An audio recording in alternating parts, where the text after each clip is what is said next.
Já olhou pra alguém e pensou, o que passa na cabeça dela? A referência ao Divertidamente, ela faz muito sentido e já já eu vou te explicar por quê. Em uma série chamada O Homem do Castelo Alto, nós somos levados a um universo paralelo. Um universo possível, talvez. Um universo em que o eixo, aquela coalizão entre a Alemanha, a Itália e o Japão, venceu a guerra e, de alguma forma, dividiu o mundo em dois. Essa realidade nos apresenta um Estados Unidos que é dividido ao meio e tem uma parte reivindicada pela Alemanha, uma parte pelo Império Japonês. E essa é uma série do Prime Video, que também é um livro do Philip K. Dick, publicado em 1962 e que foi adaptado para a TV há alguns anos atrás. Eu não lembro agora exatamente o ano em que isso aconteceu.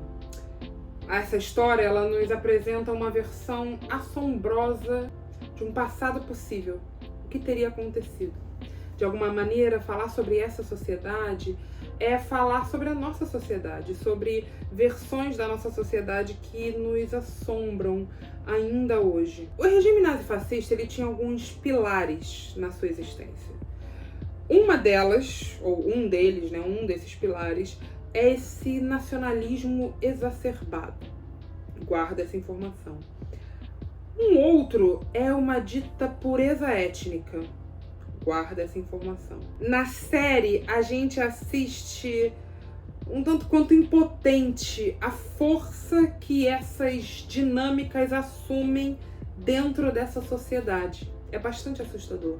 E eu recomendo muito que você assista e que você passe do primeiro e do segundo episódio, que são um pouco mais lentos. Mas assista, vale a pena. No vídeo de hoje, nós vamos conversar sobre patriotismo. Ou melhor, sobre como chegamos a pensar pátria da maneira como nós pensamos pátria hoje. Ou como esse nacionalismo exacerbado, aliado a um patriotismo cego, produz guerra. A gente vai olhar para essa ideia e pensar o que será que se passa dentro da cabeça dela. Sim, pescar a referência, né? Então, para quem não me conhece, eu sou Agnes Alencar, eu faço parte do Reino em Pessoa, sou produtora do BDcast, sou historiadora e pesquisadora da religião. E hoje nós vamos unir tudo isso, todas essas referências, para falar sobre patriotismo. Muito bem, esse vídeo, para variar, vai ser dividido em partes. E a primeira parte, ou parte 1, tudo é construção, ou o patriotismo como processo histórico. Quando falamos em patriotismo ou patriotas, o que queremos dizer de fato? No último ano, nós vimos um sem número de expressões patrióticas. E o Brian vai colocar algumas aqui na tela pra gente rir junto.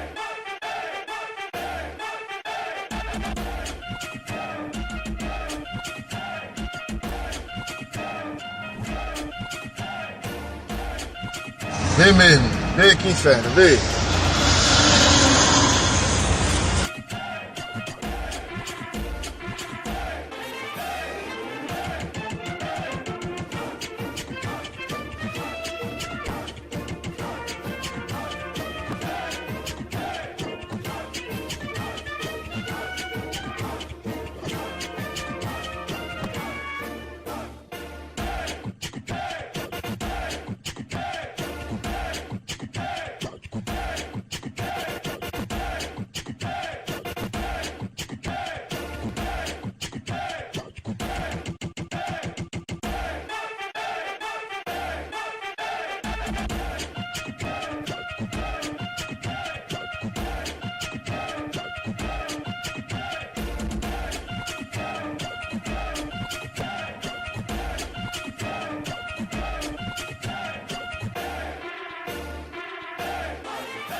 Tá bom, vimos essas imagens, mas o que é patriotismo? Da onde ele vem? Será que precisa ser sempre desse jeito? Será que não é bom a gente ser patriota, ter amor pela nossa pátria?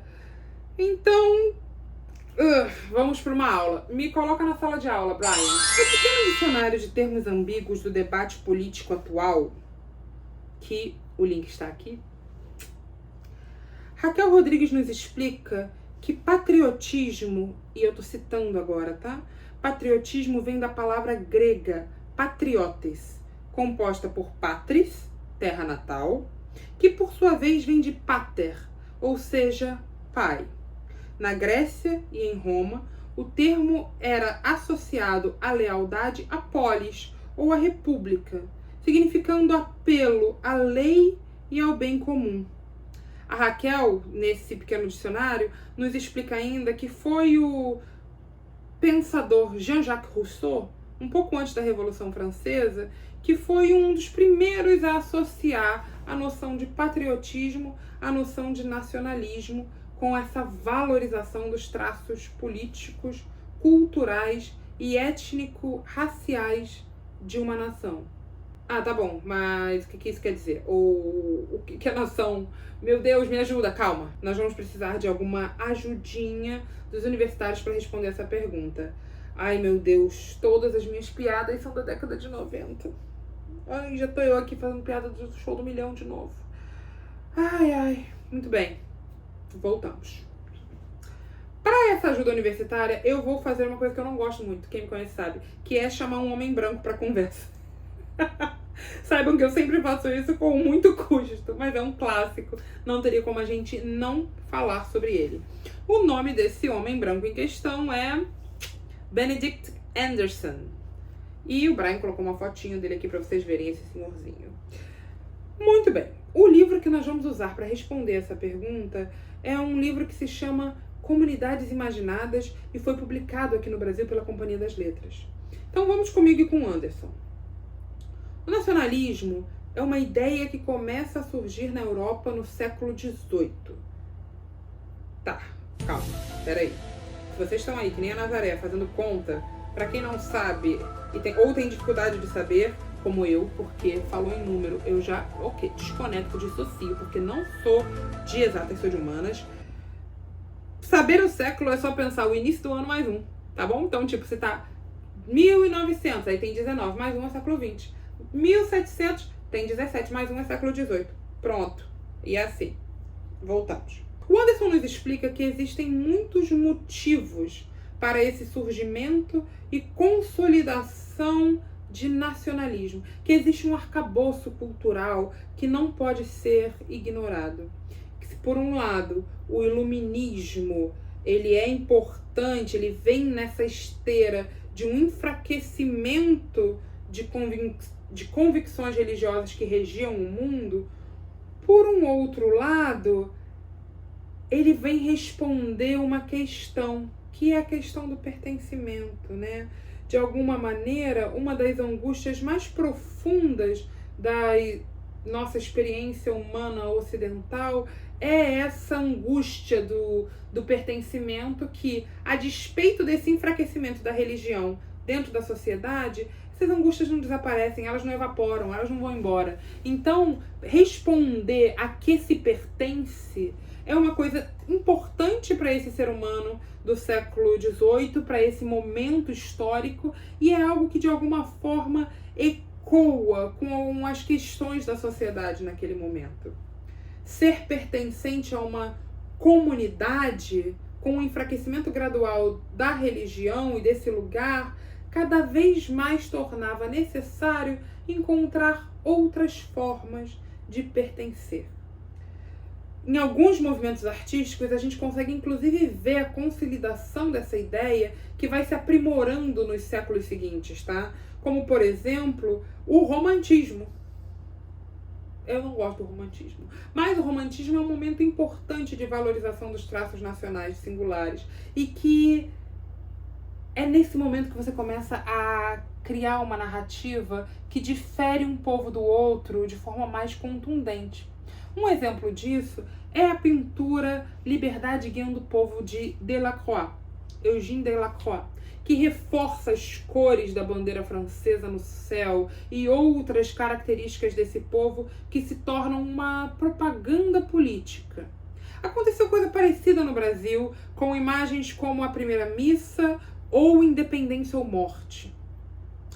Nos Estados Unidos, poemas como Oh Captain, My Captain, do Walt Whitman, construíam também essa unidade em meio às dores, no caso dos Estados Unidos, em meio à dor de perder um presidente assassinado. Então nós podemos dizer que a nossa ideia de nação, a nossa brasileira, ela é moldada toda ela por um sem número de imagens, textos, filmes, músicas. Músicas? Música, maestro, coloca aí, canta, Pablo. Ai, meu Deus, mais referência da década de 90. Chegou a hora dessa gente bronzeada mostrar seu valor. Eu fui à penha, fui pedir a padroeira para me ajudar.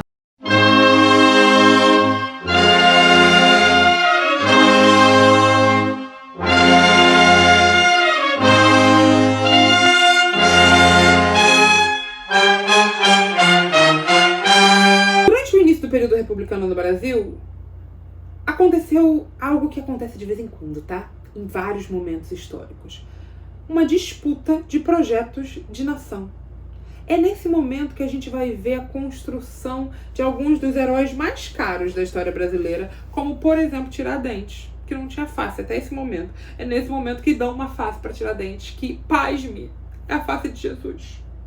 E Tiradentes vira, nesse momento, um grande herói da República. E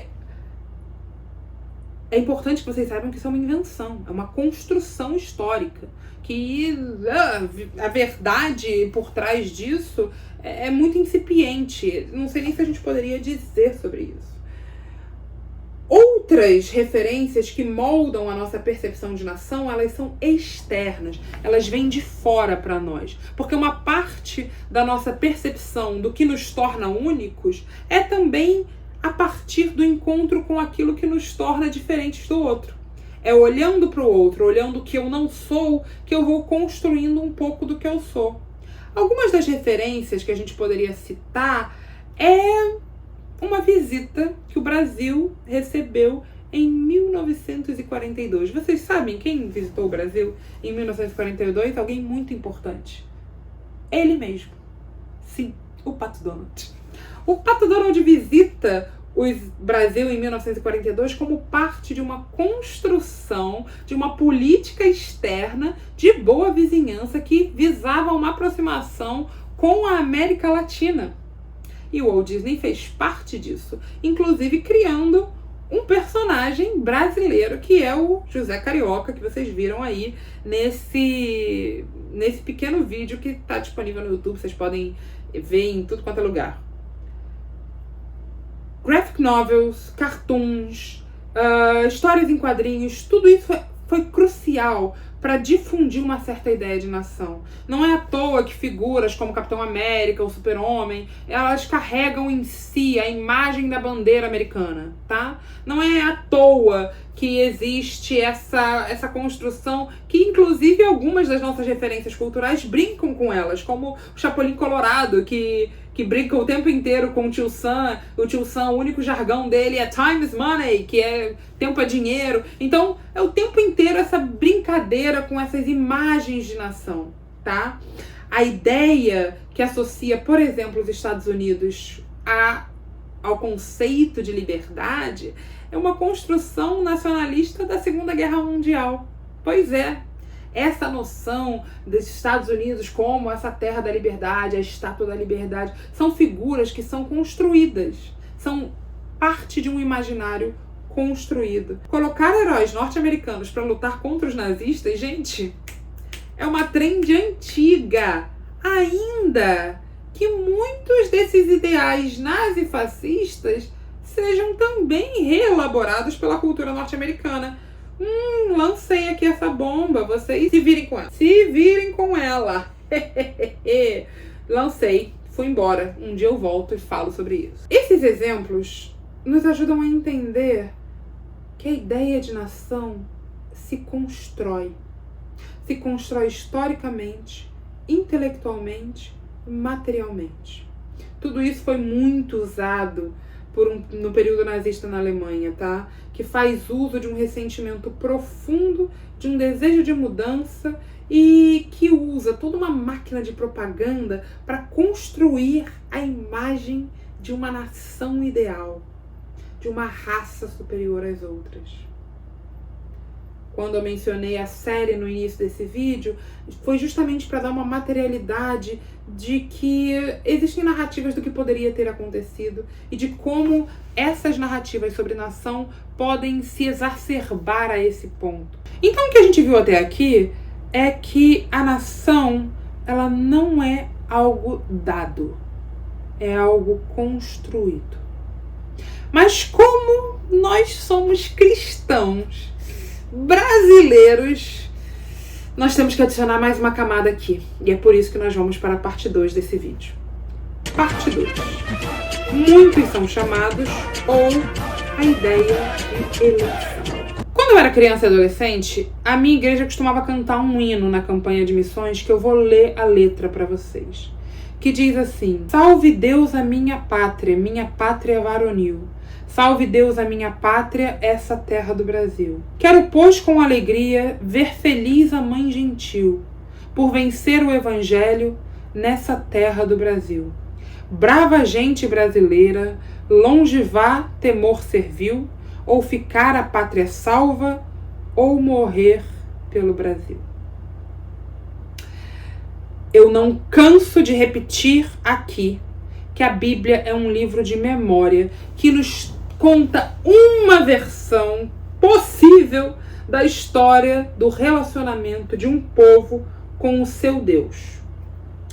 Esse relacionamento tem muitos momentos, tem diversas viradas, plot twists e as coisas elas são emboladas. O problema é que nós aprendemos a ler a Bíblia como sendo um livro só. E eu já falei isso aqui várias vezes. E o Brian vai colocar aqui na tela vários vídeos do De Volta para EBD em que eu falo sobre isso. De que a Bíblia, ela não é uma coisa só, escrita num momento só, por um conjunto de autores só.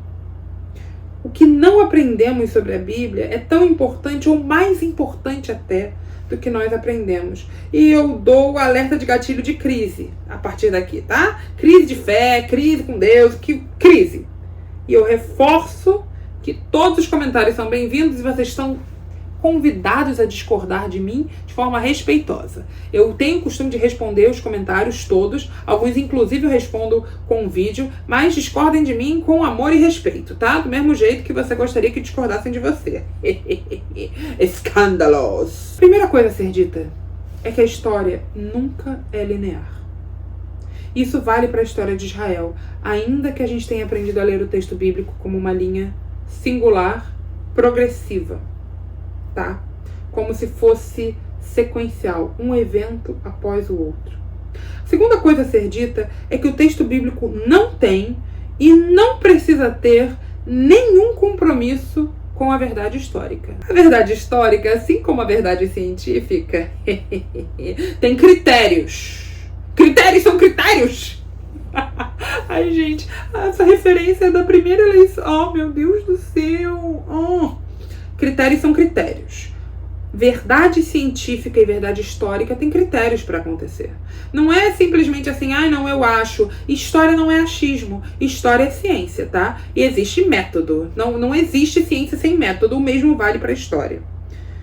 Isso não é simplório. Não é algo assim, tipo, foi isso que aconteceu. Tá escrito na Bíblia, então foi isso que aconteceu. Não. Não significa dizer com isso que o que aconteceu é uma mentira. Porque a gente tá atrelado a um lugar em que os regimes de verdade e de mentira, eles só existem em oposição. Então, para uma coisa ser verdade, a outra necessariamente tem que ser mentira. E não é isso que eu estou dizendo aqui. O que eu estou dizendo é que o texto bíblico não tem nenhum tipo de rigor histórico para garantir que esteja se falando de verdades históricas. Isso não significa dizer que o que está ali não é verdade, gente. Só significa dizer que não é verdade histórica, tá bom? Para nos ajudar a pensar sobre isso, é importante que vocês saibam que existem pelo menos 3 linhas do tempo que se entrecruzam dentro do texto bíblico e que se modificam com o tempo. Existe a linha do tempo dos eventos, que está acontecendo, existe a linha do tempo da escrita dos eventos, como o que aconteceu está sendo relatado, existe a linha do tempo da interpretação e reinterpretação desses eventos. Isso acontece o tempo inteiro no texto bíblico, porque faz parte da tradição reler a si própria e adicionar coisas. A possibilidade de que você não pode ler nem mudar nada, ela é moderna. O texto está fechado é uma ideia moderna. Nesse momento, no processo de escrita do texto bíblico, o texto é aberto. Tá, mas por que eu tô falando disso? Porque eu sou chata, sou nerd de Bíblia, gosto de falar sobre isso. Mas porque nós estamos falando de eleição. E sobre a ideia de que toda a nossa teologia de eleição tem uma fonte em comum, que é a ideia de que Israel é o povo escolhido.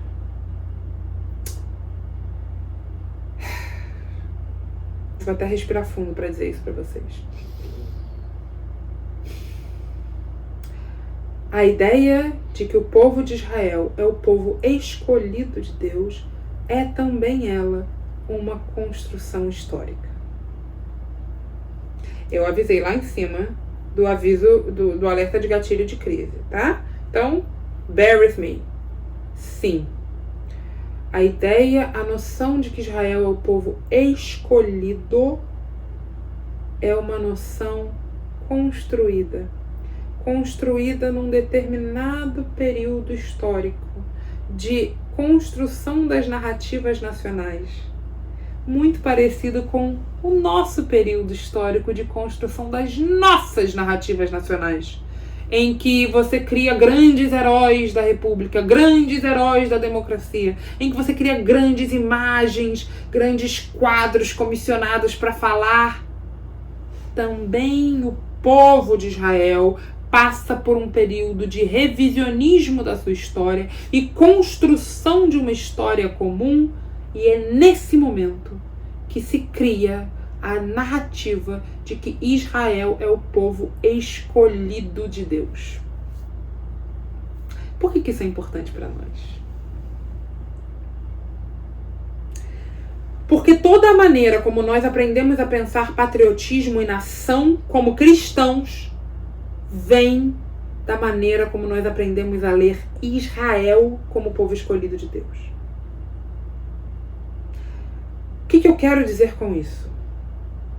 Eu quero dizer com isso que toda a construção histórica da nossa teologia está entrelaçada com a noção de que Israel é povo escolhido de Deus. Só que isso é uma construção. É uma construção histórica. É uma construção nacionalista, ufanista de Israel, durante o período pós-exílico, que é nesse momento que você precisa construir uma identidade nacional forte, que unifique esse povo depois de um trauma coletivo e comum. É nesse momento que você revisita lendas como a lenda de Abraão, e você unifica essas lendas, compilando esse grande cânone, fazendo com que Abraão, Isaac e Jacó sejam parte de uma mesma dinastia, ainda que sejam lendas de períodos e lugares diferentes do povo de Israel. Ainda que a gente esteja nesse momento unificando lendas do norte e do sul. Qual é a intenção? Construir uma ideia de nação. Construir uma ideia comum, uma identidade comum.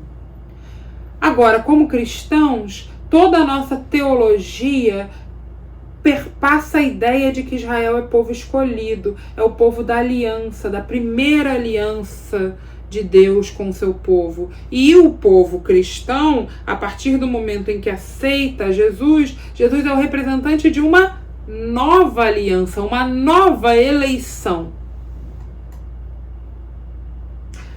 Se toda a nossa teologia está entrelaçada com a ideia de que Israel é o povo escolhido, e se toda a nossa construção intelectual de patriotismo e nação perpassa a nossa teologia, porque a gente não lê o mundo descolado da nossa teologia, tá, gente? A gente lê o mundo a partir da nossa teologia. Você, cristão, você tem a sua teologia, tá? Foi construído, foi erigido por um monte de teologias. As teologias dos seus pastores, as teologias dos seus professores de escola dominical, as teologias dos livros que você leu. Tudo isso é teologia que te constituiu. Todas essas teologias te ajudam a ler o mundo. Todas essas teologias se fazem presente em músicas como essa que eu li para vocês, ou Ficar a Pátria Salva, ou Morrer pelo Brasil. O que é a pátria salva? O que é? É a pátria inteira salva? É a pátria inteira seguindo a Jesus? Todas as outras expressões religiosas, elas precisam então ser solapadas, porque só pode existir uma pátria salva, ou ficar a pátria salva, ou morrer pelo Brasil. O que é isso? Percebem como a nossa teologia interfere diretamente na maneira como nós pensamos patriotismo? Interfere diretamente na maneira como nós pensamos sociedade?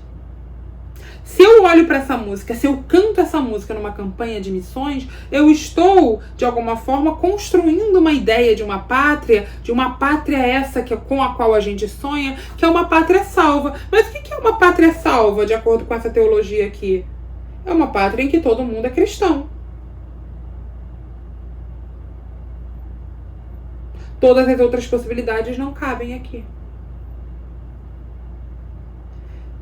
Se a gente não para pensar e desconstruir e refundar o que significa essa teologia da eleição, nós temos um problema grave, porque isso se repete e se reproduz. A ideia de um povo mais santo do que o outro, a ideia de que existem pessoas mais santas do que outras, mais eleitas do que outras, e que as outras precisam ser salvas de alguma coisa, salva da sua própria religião. A maneira como nós aprendemos a pensar pátria passa pela maneira como nós aprendemos a pensar povo escolhido de Deus. E com isso, nós vamos entrar na terceira parte desse vídeo. Parte 3. Patriotismo. Sim, sempre duas duplas dessa vez, que eu tava com pouca criatividade, já é o final do roteiro. Voltei ao nosso dicionário. Termos ambíguos do debate político atual. Pequeno dicionário que você não sabia que existia. Esse dicionário foi realizado pelo Observatório de Sexualidade Política, Sexual Policy Watch, e está disponível online. O link está aqui embaixo na descrição desse vídeo para você encontrar. Esse dicionário trata de vários termos ambíguos que são utilizados o tempo inteiro no debate político atual. Ideologia, politicamente correto, marxismo cultural, ideologia de gênero, feminismo, racismo reverso, cristofobia e patriotismo. Esse dicionário foi a bússola para a construção desse vídeo. No verbete sobre patriotismo, a nossa autora, Raquel, conta para nós que, em 2015, uma parte das forças da direita brasileira tomou as ruas pedindo o impeachment da Dilma e clamavam por uma intervenção militar em nome da salvação da pátria. Guardem essa informação. Quando a gente pensa na construção desse termo, dessa ideia patriotismo dentro do Brasil, a nossa autora nos lembra que esse patriotismo inspira muito do romantismo literário, as lutas abolicionistas do século XIX, e se tornou um lema das autoridades militares que instalaram um novo regime com um golpe militar em 1889, tá? No caso do Brasil, nós tivemos alguns movimentos em que a gente viu esse nacionalismo, esse patriotismo exacerbado. Um exemplo disso são os integralistas, que é o Partido Fascista Brasileiro. Ai, que lindo! Ai, adoro. Inclusive, o lema dos integralistas foi muito utilizado por um governo por aí. Vocês conseguem adivinhar qual é?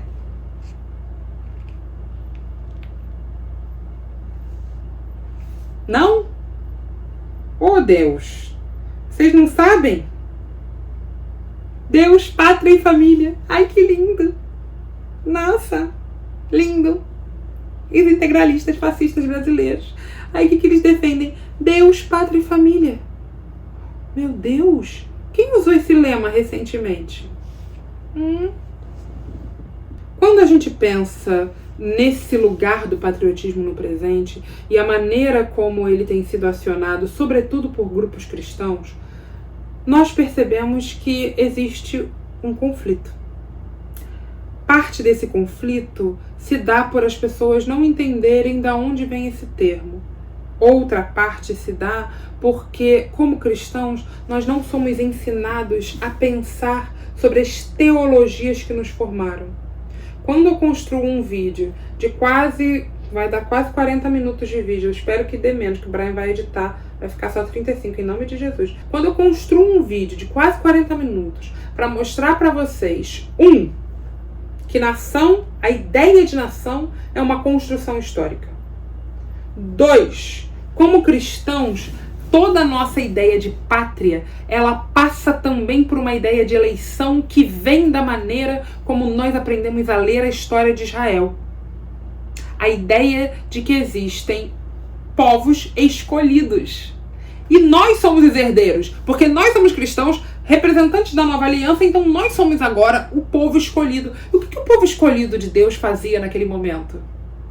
Solapava todos os outros, né? Era essa a grande questão ali. Era conquistar a terra, porque essa terra lhe tinha sido prometida por herança. Quando a gente fala, toda nação é uma construção histórica. 2, como cristãos, toda a maneira como a gente lê o mundo, lê a sociedade, passa pela nossa teologia. E como cristãos, a nossa teologia de nação vem da ideia de que existe uma nação eleita. E que hoje, nós cristãos, somos os eleitos, os herdeiros desse povo. Por último, quando a gente pensa em patriotismo e entende que toda essa noção é uma construção histórica, a gente pode olhar com uma certa desconfiança de certos termos, certos lemas, certas questões, justamente como essa. Deus acima de todos. Por que Deus? Que Deus? Será que eu posso usar como lema de uma nação um Deus singular? Mas essa nação, como Brasil, se a gente vai ler a nossa Constituição, ela é uma Constituição que reconhece múltiplas possibilidades de religiosidade. Então, se eu digo Deus acima de todos, que Deus? O Deus cristão.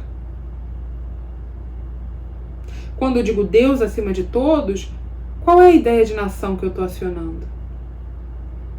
E como isso reverbera com a minha teologia? Será que também na minha teologia, na maneira como eu aprendi a ler a Bíblia, na maneira como eu aprendi a construir as minhas percepções do texto bíblico, também não fomos nós ensinados a ler o mundo de uma forma autoritária? O Achille Mbembe tem um texto chamado God's Fallacies, e que infelizmente só está disponível em inglês, em que ele analisa como essa percepção dessa construção do monoteísmo vai se tornando uma questão importante para a formação deste povo de Israel. E é nesse momento, nesse lugar, que ele vai construindo com a gente, mostrando que essa adoração a Yahvé como Deus único não foi estabelecida de uma vez só. Ao contrário, ela foi encontrando oposição e solapando essa oposição, tá? Nesse texto, gente, esse texto é maravilhoso, eu recomendo muito que vocês leiam quem puder ler em inglês. Ele vai mostrando não só dessa violência que vai solapando, mas de quanto o cristianismo herda dessa teologia a sua maneira de ler o mundo, a sua maneira de ler o outro, a sua maneira de ler as relações.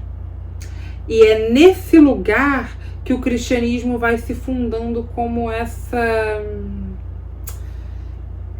grande desejo, essa grande perspectiva de universalidade. E é nesse lugar que você vai construindo esse desejo de grandeza que gera a possibilidade, digamos assim, de uma leitura de mundo autoritária, em que só uma verdade é possível, só uma verdade existe.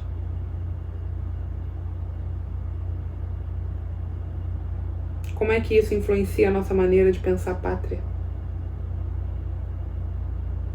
Até o próximo vídeo. Tchau!